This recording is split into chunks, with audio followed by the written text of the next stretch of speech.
yuyucu tozu aldı. O satıcıya 2 dənə 20 manatlıq verdi. Satıcı ona nə qədər pul qaytarmalıdır? Gəlin indi baxaq. Yuyucu tozunun şəkli burada var. Qiyməti də üstündə.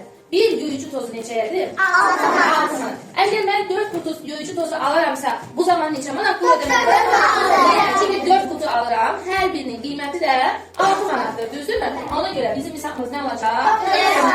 6. Bərabər 24 manat. Aferin. Uşaqlar, o satıcıya 2 dənə 20 manatlıq verdi. Biz buna yanlışlık niye? Çünkü 2 dənə 20 manat, 20 üstə gəlir 20 və yaxud da ki 2 vur 20, düzdürmü?